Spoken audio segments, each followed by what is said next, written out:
अस्सलाम वालेकुम। मैं अपनी नई वीडियो के साथ हाजिर हूँ। तो आज मैं बना रही हूँ सरसों का साग और मकई की रोटी। तो जिन लोगों ने मेरे चैनल को सब्सक्राइब नहीं किया है वो कर लें, बेल आइकन का बटन दबाना मत भूलिएगा।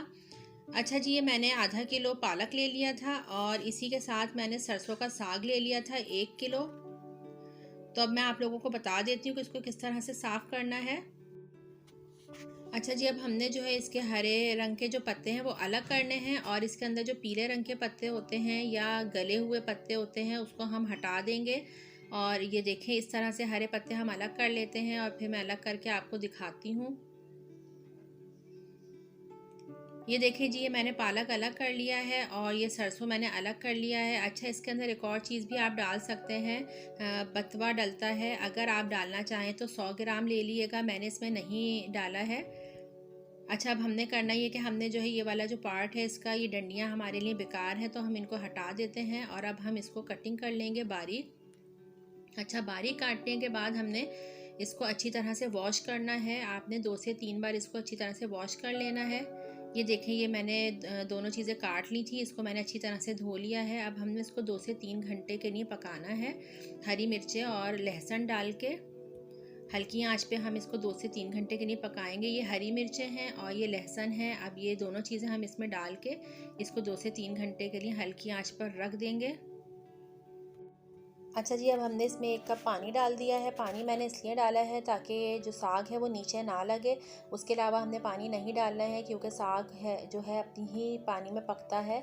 तो इसको हमने जो है हरी मिर्च और लहसुन डाल के 2 से 3 घंटे के लिए कवर करके हल्की आंच पर पकाना है। तो अब हमने इसमें हरी मिर्च और लहसुन डाल दिया। अब हम इसको कवर कर देते हैं।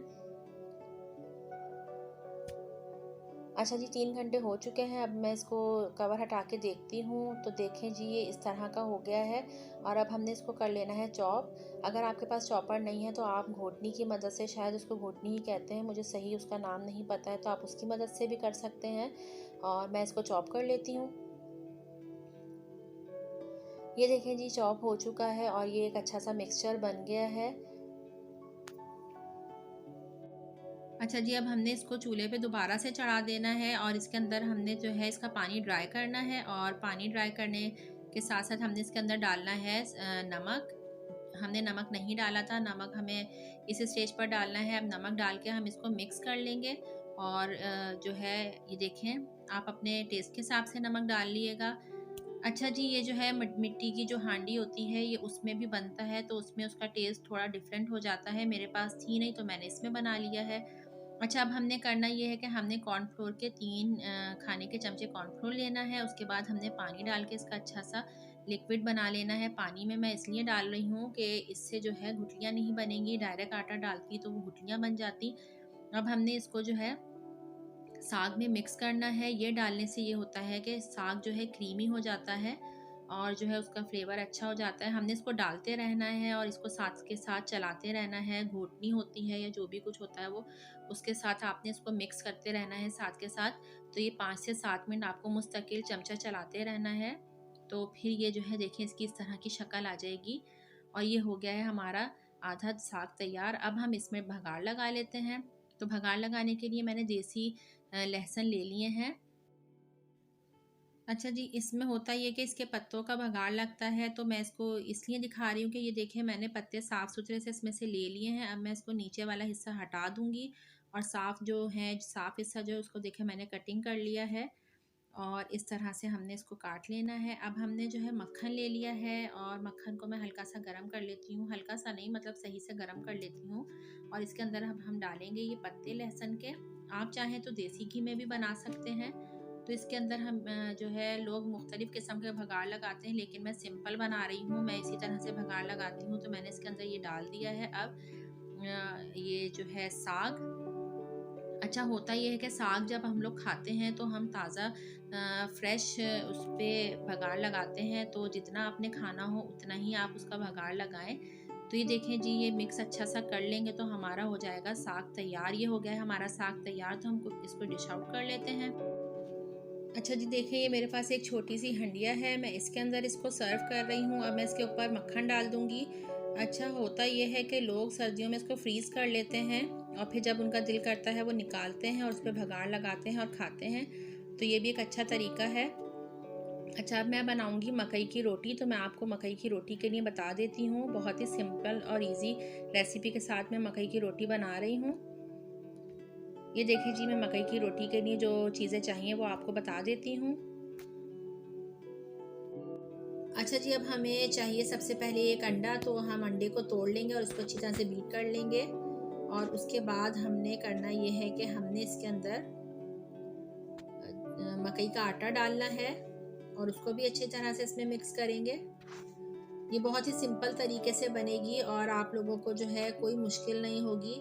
और आप लोग इस तरह से बना के और खाएं तो अब आपका मसला हल हो गया है मकई की रोटी बनाने का भी। और साथ में अंडा भी है इसके अंदर, तो इसकी ग़िज़ाइयत और बढ़ जाएगी। तो देखिए, मैंने इसको अच्छी तरह से बीट कर लिया है। अब मैं इसके अंदर डाल रही हूँ मकई का आटा। ये मैंने 1 कप लिया है। इसको मैं आहिस्ता आहिस्ता से डालूंगी और इसको अच्छी तरह से मिक्स करना है हमने। ये देखिए, आहिस्ता आहिस्ता मैं इसके अंदर डाल रही हूँ। अच्छा जी, देखिए, अब ये मैंने पूरा आटा इसके अंदर डाल दिया है और ये इसको अच्छी तरह से मैं मिक्स कर लेती हूँ। देखिए, ये शॉर्ट वीडियो अगर मैं बनाती तो फिर आपको समझ नहीं आती, तो मैंने इसलिए सही तरह से आपको समझाने के लिए बड़ी वीडियो बन रही है। लेकिन ये कि आपको समझ आ जाएगा कि किस तरह से मैंने किया है। तो अब मैंने इसके अंदर दूध शामिल करना शुरू कर दिया है। तो मैं आहिस्ता आहिस्ता इसके अंदर दूध ऐड करूँगी ताकि इस पे गुठलियाँ भी ना पड़ें।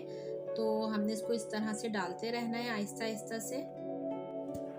अच्छा जी, अब हमने इसके अंदर जो है बाकी का दूध भी शामिल कर लेना है और इसको अच्छी तरह से मिक्स करेंगे।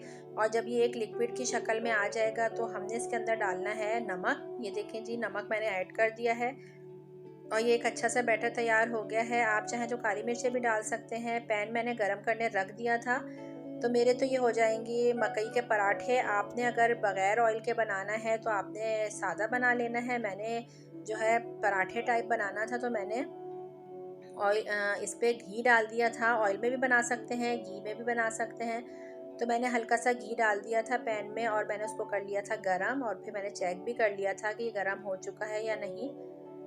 तो इस तरह से आपने करना है और फिर आहिस्ता से इसको पलट लेना है। और जब तक आपने नहीं पलटना है जब तक कि नीचे से पक ना जाए, क्योंकि अगर आपने इसको पहले से ही छेड़ दिया तो फिर ये टूट जाएगी। ये देखिए, हो गया हमारा पराठा छोटा सा तैयार। इसी तरह से रोटी भी बनेगी और बहुत सिंपल रेसिपी है। आपने ज़रूर ट्राई करनी है और मुझे बताना है कि आपको कैसी लगी। तो देखें जी, हमारा जो है दूसरा भी पराठा तैयार हो रहा है। हमने इसको हल्की आंच में ही पकाना है ताकि ये अंदर तक पक जाए। देखिए, मैंने फैला लिया है इसको। आपने जो है अगर नहीं बनाना है पराठा तो आप रोटी इस स्टाइल में भी बना सकते हैं, लेकिन ये बहुत ही सिंपल रेसिपी है। तो जनाब, अब ये हो गया है एक साइड से, तो अब हम इसको पलट लेंगे। देखिए, मैं इसको टर्न कर रही हूँ बहुत एहतियात के साथ और इसको हमने घुमा घुमा के इसको सेक लेना है। और ये हमारा जो है दूसरा पराठा भी तैयार है। तो इसको भी हम निकाल लेते हैं।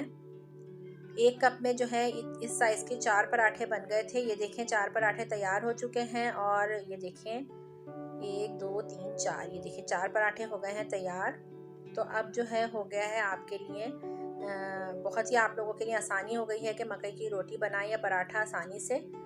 और इस तरह से साग को आपने जो है भगार लगाना है और मज़े ले लेके खाना है और मुझे दुआएं देनी है। तो चले जी, अपना ख्याल रखिएगा, दुआओं में याद रखिएगा। अल्लाह हाफ़िज़।